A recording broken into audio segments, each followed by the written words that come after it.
शिवसेना नेते माजी मंत्री तथा विद्यमान आमदार बच्चू कडू यांच्या वाढदिवसानिमित्त आज चांदूर बाजार येथे प्रहार जनशक्ती पक्षाचे कार्यकर्ते पदाधिकारी तसंच नगरपालिकेच्या नेतृत्वाखाली विविध सामाजिक उपक्रमांचं आयोजन करण्यात आलं। या कार्यक्रमाला हजारो कार्यकर्ते पदाधिकारी आणि नागरिकांनी उत्स्फूर्त उपस्थिती लावत बच्चू कडू यांना वाढदिवसाच्या शुभेच्छा दिल्या। वाढदिवसानिमित्त गोरगरीब विद्यार्थ्यांना शालेय साहित्याचं वाटप, अंध आणि दिव्यांग नागरिकांना चष्म्यांचं वितरण तसंच भव्य रक्तदान शिबिराचं आयोजन करण्यात आलंय। विशेष म्हणजे रक्तदान शिबिरात महिलांनी मोठ्या प्रमाणात सहभाग घेत रक्तदान करून सामाजिक बांधिलकीचे दर्शन घडवलं। कार्यक्रमादरम्यान झालेल्या जाहीर सभेत आमदार बच्चू कडू यांनी आपल्या भाषणातून विरोधकांवर जोरदार हल्लाबोल केला। बच्चू कडू हा कधीही थांबणार नाही, शेतकऱ्यांच्या न्यायासाठी संपूर्ण महाराष्ट्र जागा करून टाकेल असा इशारा त्यांनी विरोधकांना दिला। शेतकरी, कष्टकरी आणि सर्वसामान्यांच्या प्रश्नांवर आपण पूर्वीप्रमाणेच आक्रमकपणे लढा सुरू ठेवणार असल्याचं सुद्धा त्यांनी स्पष्ट केलं। या भव्य कार्यक्रमामुळे चांदूर बाजार शहरात उत्साहाचं वातावरण निर्माण झालं होतं। सामाजिक उपक्रमांमुळे कार्यक्रमाला वेगळीच ओळख मिळाली असून हजारो कार्यकर्त्यांच्या उपस्थितीत बच्चू कडू यांचा वाढदिवस उत्साहात साजरा करण्यात आला।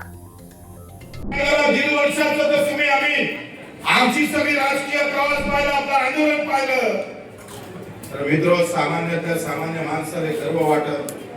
इथं आमदार की नाही आहे, खासदार की नाही आहे, राजकीय कोणतंही वजन राहिलं नाही आहे। सगळे लोकांना वाटत होतं सगळं आता चेतना सुरू झालं, सगळं संपलं। हा बच्चू कडू ना उठ सकता है, ना चल सकता है, ना दौड़ सकता है। आम्ही त्यांना सांगितलं पद बच्चू कडू साठी महत्त्वाचं नाही, पदाने बच्चू कडू महत्त्वाचा, लक्षात घ्या।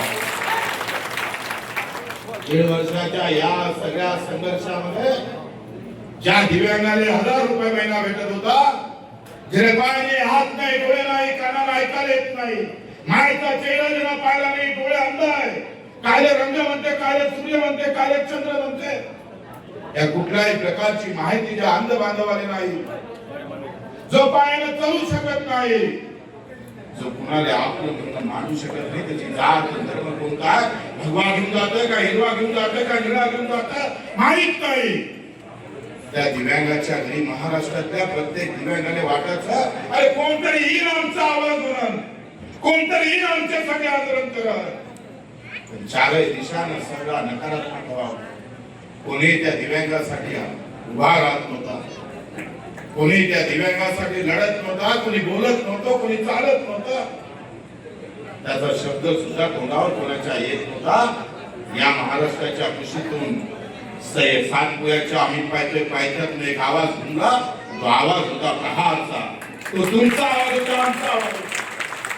600 रुपयाचा महिना 2500 दिला, लोक 5000ची साडी वाटत, 200 रुपयाची साडी वाटत, बोंबा मारताय। अरे हम करदार थे, दिलदार थे, ईमानदार थे। आम्ही हे लढाई सुरू केली 600 रुपये महिना असणाऱ्या दिव्यांगाला आज आपण पाहतो 2500 रुपये महिना भेटत, ही तुमच्या आमची कमाई आहे। आम्ही या महाराष्ट्राने दाखवून दिलं का पदाची गरज नाहीये, पद महत्वाचं नाहीये।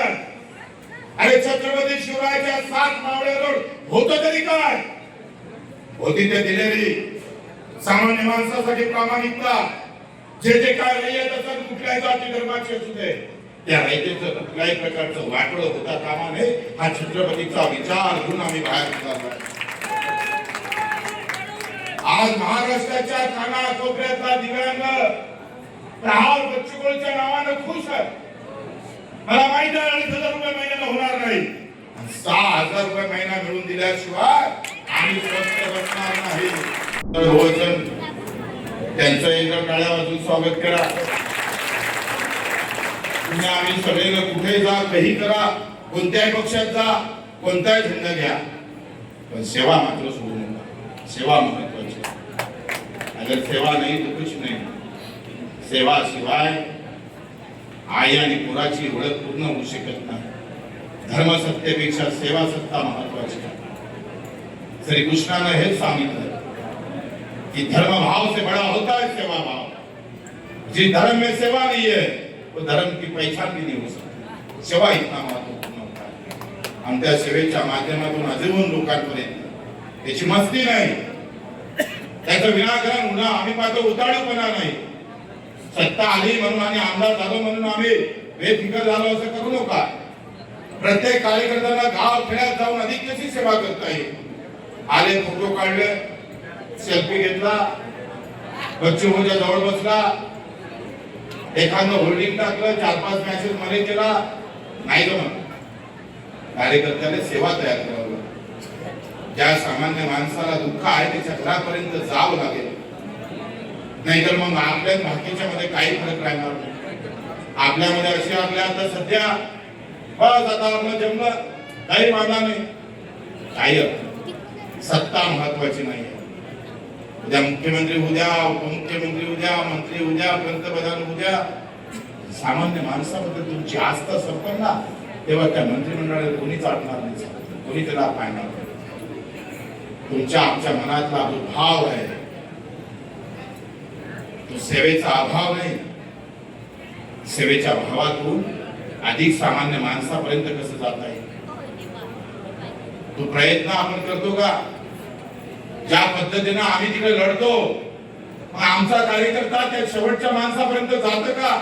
काय त्याच्या मामाची बदली, काकाच्या बदलीतच गुंग आहे. मेरा होना भला, मैं भला, फिर जमात बाकी के का भला. पाहत रहा फक्त जनविकास न्यूज, सत्य, संघर्ष आणि जनतेचा विश्वास.